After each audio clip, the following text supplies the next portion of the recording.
पत्र लेखन। देखिए, पढ़िए और समझिए। चलो पत्रों के महत्व को जानें। दूरसंचार के साधनों में आज अभूतपूर्व क्रांति हुई है। दूरभाष, mobile, internet, voice mail, email जैसे अनेक साधनों के विकसित हो जाने के कारण हम अपने विचारों को अपने से दूर रहने वाले अन्य स्थानों पर बसे अपने मित्रों, संबंधियों आदि तक पहुंचा सकते हैं। फिर भी पत्रों के महत्व को नकारा नहीं जा सकता।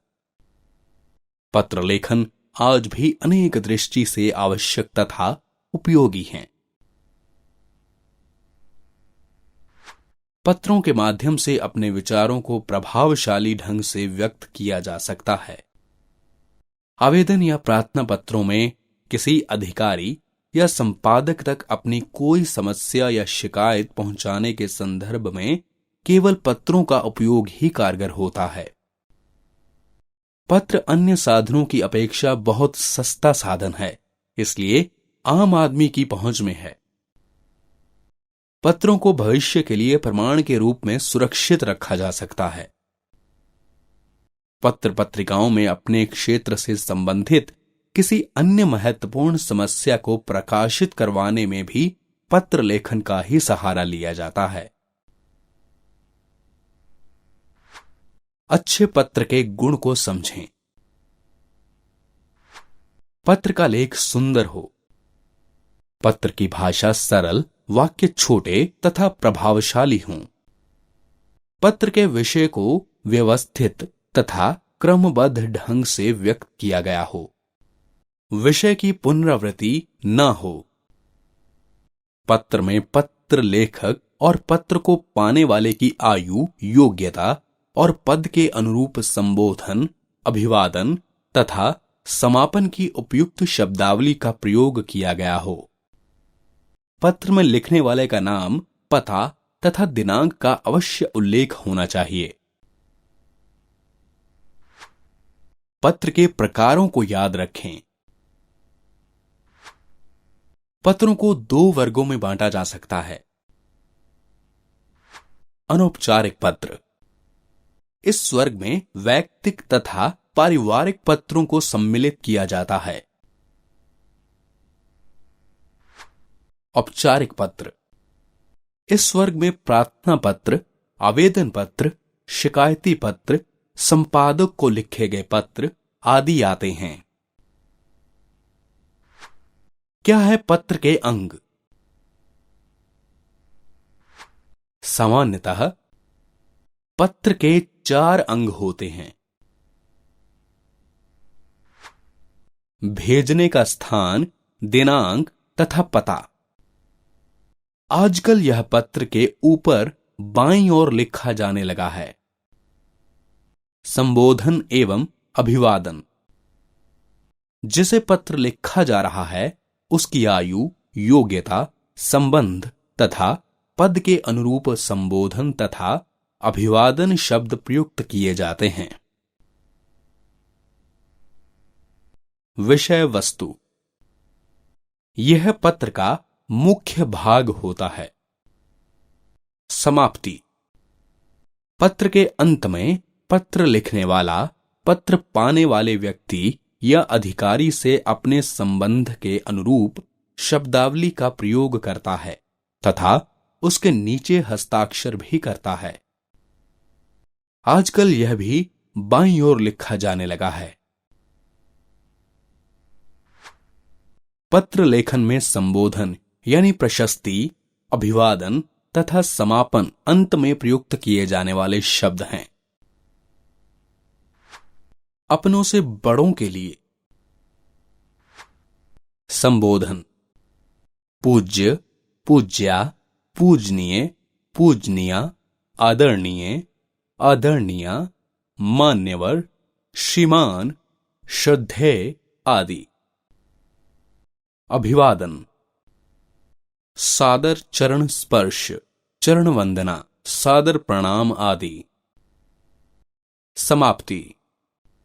आपका प्रिय पुत्र, पुत्री, पौत्र, पौत्री आदि। आपका आज्ञाकारी, आपकी आज्ञाकारिणी, आपका अनुज, आपकी अनुजा, कृपाकांक्षी, कृपाकांक्षिणी। अपनों से छोटों के लिए संबोधन। प्रिय नाम, चिरंजीव नाम, आयुष्मान नाम, आयुष्मती नाम। अभिवादन। शुभाशीष, सुखी रहो, शुभाशीर्वाद, सदैव प्रसन्न रहो आदि। समाप्ति। तुम्हारा हितैषी, तुम्हारी हितैषिणी, तुम्हारा शुभ चिंतक, तुम्हारी शुभ चिंतिका, तुम्हारा अग्रज, तुम्हारी अग्रजा आदि। बराबर वालों के लिए संबोधन। प्रिय बंधु, बंधुवर, प्रिय नाम, परम स्नेही, प्रियवर, प्रिय मित्र, प्रिय सखी आदि। अभिवादन।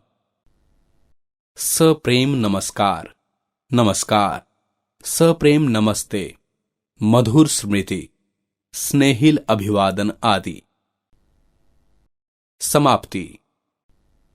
तुम्हारा प्रिय मित्र, तुम्हारी प्रिय सखी, तुम्हारा अभिन्न मित्र, तुम्हारा अभिन्न हृदय, दर्शन अभिलाषी, दर्शन अभिलाषिणी, निमंत्रण के लिए। आवेदन, प्रार्थना पत्र के लिए संबोधन।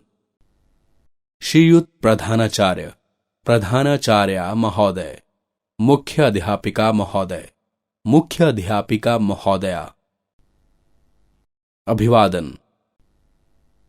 महोदय, मान्यवर, मान्य महोदय, मान्य महोदया आदि। समाप्ति। प्रार्थी, प्रार्थिनी, विनीत, आपका आज्ञाकारी शिष्य, आपकी आज्ञाकारिणी शिष्या आदि। व्यवसायिक पत्र के लिए संबोधन। श्रीयुत प्रबंधक, व्यवस्थापक महोदय, प्रकाशक फर्म या कंपनी आदि का नाम आदि। अभिवादन। महोदय, प्रिय महोदय आदि। समाप्ति। भव दिए, भव दिया। किसी अधिकारी या संपादक आदि के लिए संबोधन। श्रीयुत, अधिकारी का पद, श्रीयुत संपादक महोदय, समाचार पत्र का नाम। अभिवादन। महोदय, मान्यवर, मान्य महोदय आदि। समाप्ति।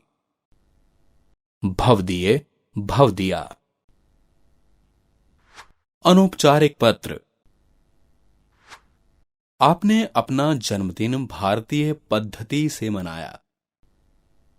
इस संबंध में अपने मित्र को पत्र लिखिए। यहां पर पता लिखें। उदाहरण के लिए परीक्षा भवन, स्वामी विवेकानंद विद्यालय, देहरादून, उत्तराखंड। दिनांक 10 जनवरी 2019। प्रिय मित्र आनंद, मधुर स्मृति। आशा है तुम स्वस्थ एवं प्रसन्न होंगे। 5 सितंबर को मैंने अपना जन्मदिन मनाया। इस जन्मदिन पर मेरे सभी मित्र सम्मिलित हुए, पर तुम्हारी कमी मुझे बहुत महसूस हुई। मित्र आनंद, इस बार मैंने अपना जन्मदिन पूरी तरह भारतीय पद्धति के अनुसार मनाया। सुबह उठकर मैंने अपने सभी बड़ों के चरण स्पर्श कर उनका आशीर्वाद लिया। फिर दादा दादी जी के साथ मंदिर गया।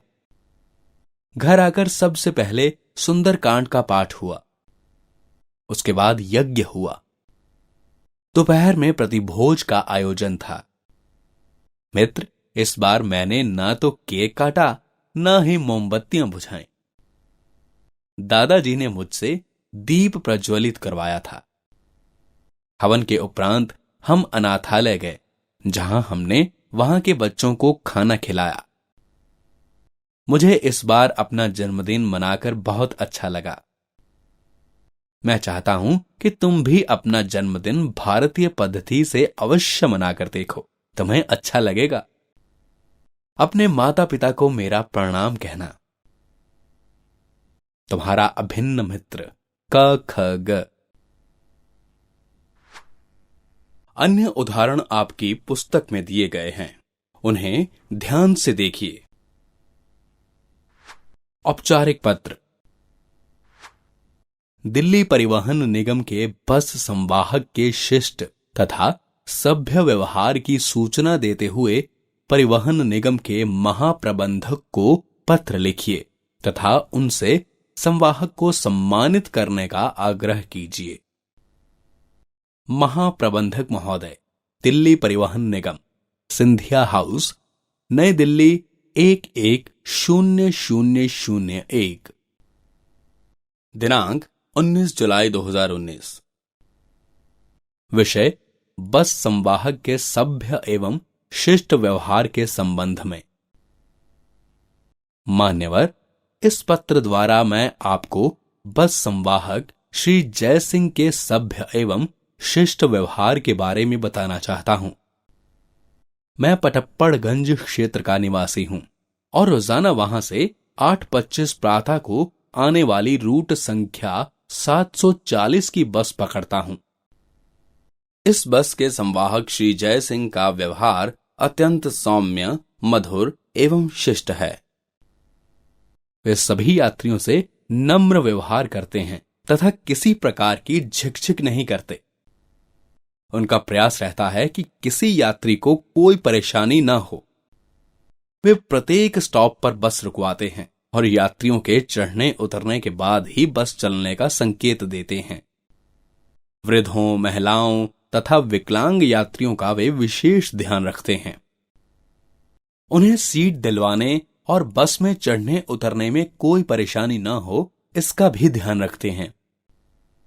सभी यात्री उनके इस शिष्ट व्यवहार से बहुत प्रसन्न रहते हैं।